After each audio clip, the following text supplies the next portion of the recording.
Olá, pessoas, sejam todos e todas muito bem-vindos. Quem vos fala é o professor Antônio Eustáquio, mais conhecido como professor Eustáquio aqui na ISCOM, e a gente vai direto ao ponto. Vamos aqui expor para vocês o conteúdo sintético, da unidade 1. Obviamente tem um aprofundamento aí da unidade 1, da disciplina semipresencial, ciência política e teoria geral do Estado, tá bom? Essa unidade, ela é muito interessante porque ela vem trazer as informações sobre a história, ok? A definição e os conceitos fundamentais da ciência política, né? Bem como aí aborda a distinção entre Estado, governo e nação, e também o papel das instituições políticas, né? Então, teremos aí a nossa missão aqui de provocar vocês para uma leitura mais aprofundada, para compreender bem essas instituições, né? Então, começa, obviamente, pela história da ciência política, que a gente sempre retorna lá nos clássicos, sobretudo da filosofia, né? Então, ela vai começar aí com Nicolau Maquiavel, em sua obra O Príncipe, uma síntese que oferece aí uma fonte fundamental para vocês, para estudar como um governante deve agir, né? Então, aí nesse sentido, o autor aqui é o Jean Bodin, contribui para o entendimento dos mecanismos absolutistas. Então, o senhor Nicolau Maquiavel, quando escreve aí O Príncipe, né, ele está com a intenção de defender o próprio Estado. Então, assim, qual o papel do príncipe nessa defesa do Estado?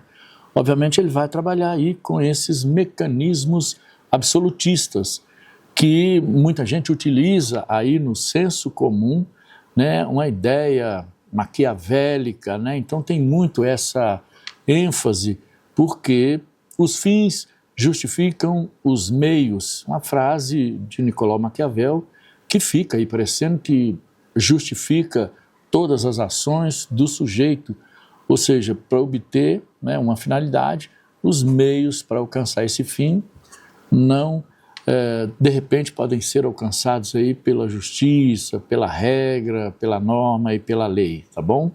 Em seguida, no século XVII, o texto vai trazer para vocês aí Thomas Hobbes.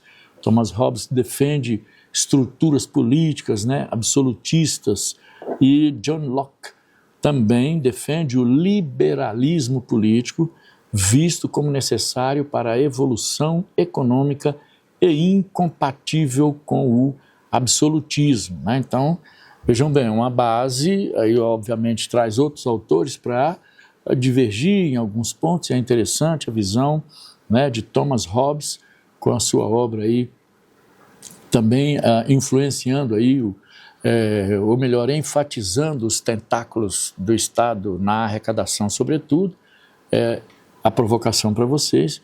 E o John Locke, com uma frase célebre aí também, de que o homem é lobo do próprio homem. Então, essa ideia de exploração, né, para alcançar aí as riquezas.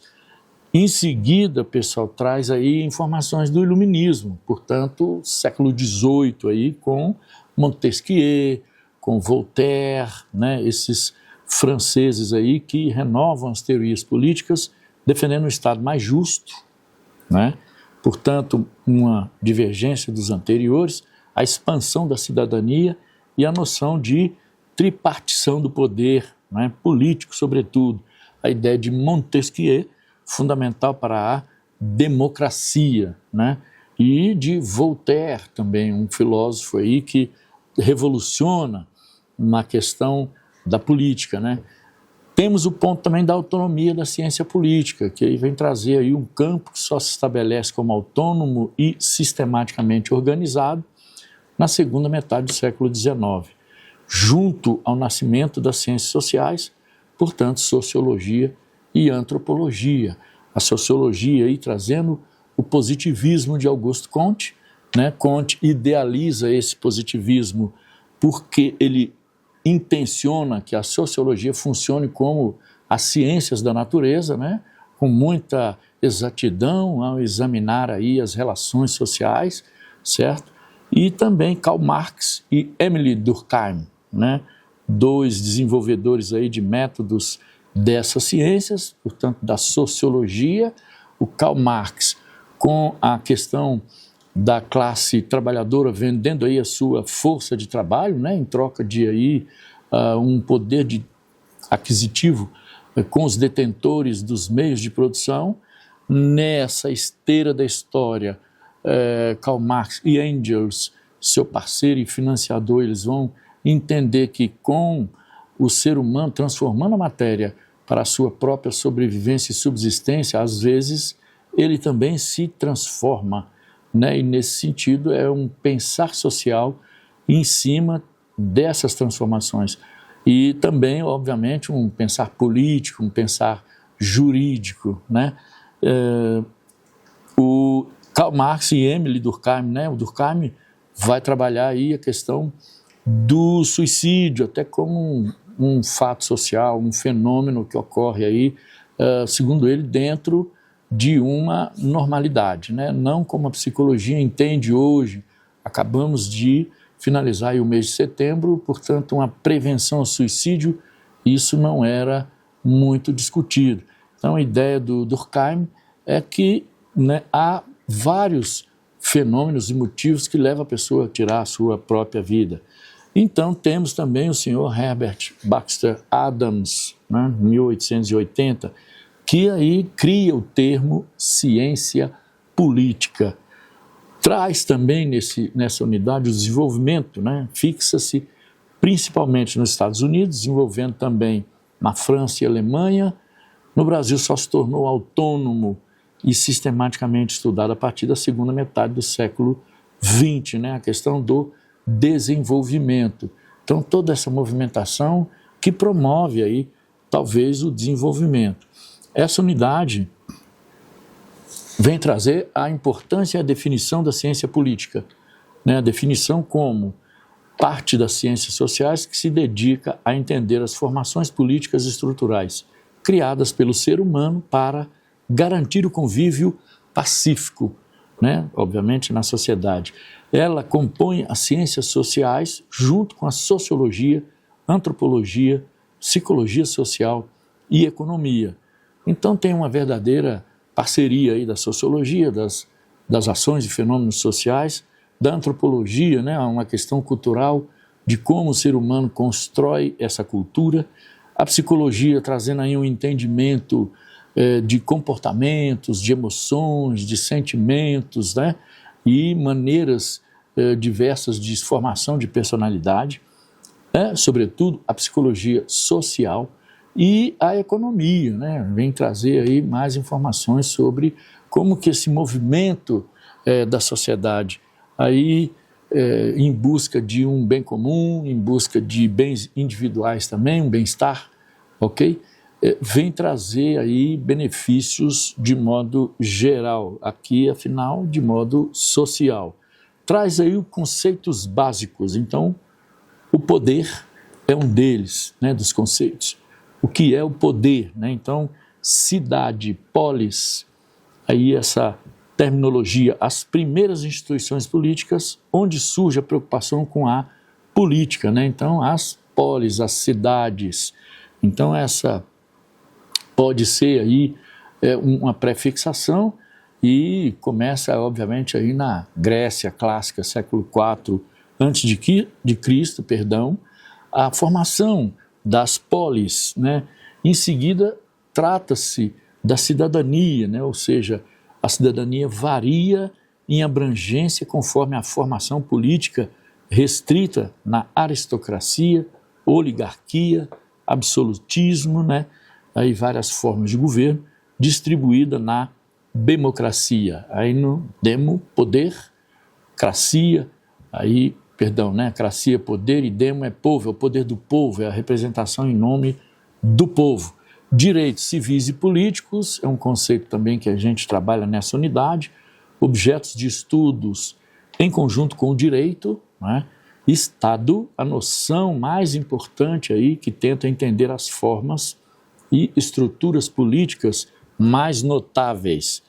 Logo em seguida, traz aí a conceituação de Estado, governo e nação, né?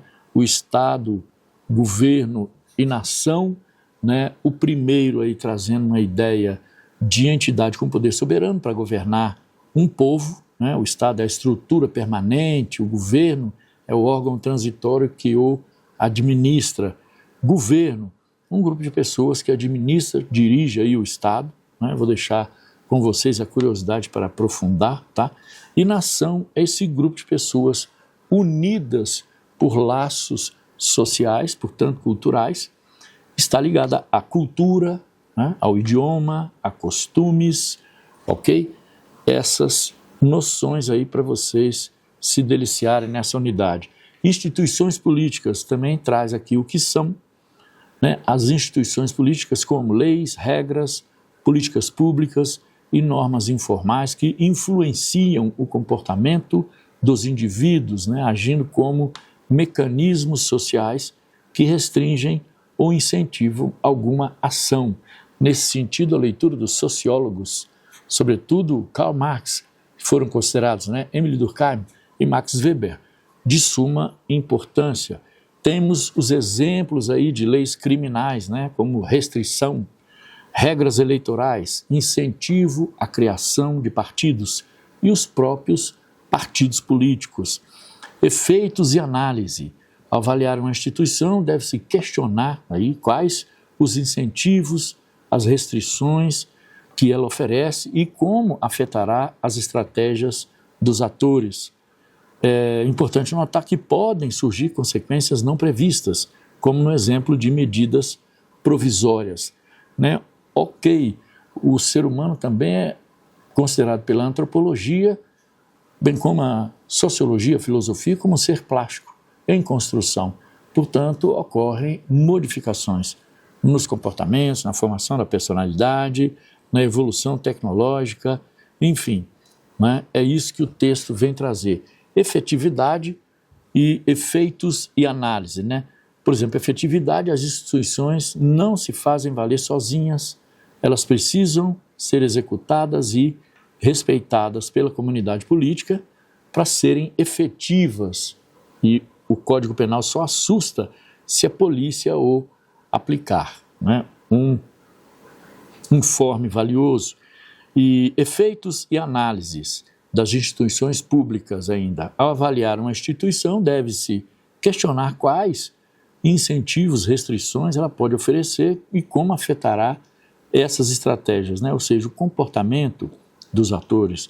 Importante que podem surgir com consequências não previstas, já falei, né? E a efetividade é essa questão de ser também executada e respeitada pela comunidade. E o exemplo que traz aqui é o Código Penal só assusta se a polícia o aplicar. Eu acrescentaria com o conhecimento da nossa Carta Magna, né, para além do Código, que a gente trabalhar isso na área da educação básica. A educação básica inclui aí a educação infantil e o ensino médio. Então, fazer um trabalho com a linguagem ao alcance desses cidadãos, futuros políticos, né, essa noção de que as instituições políticas precisam ser respeitadas, né, e ter os seus efeitos e análise avaliados, bem como a efetividade desses efeitos. Ok, gente? Então, bons estudos a todos vocês.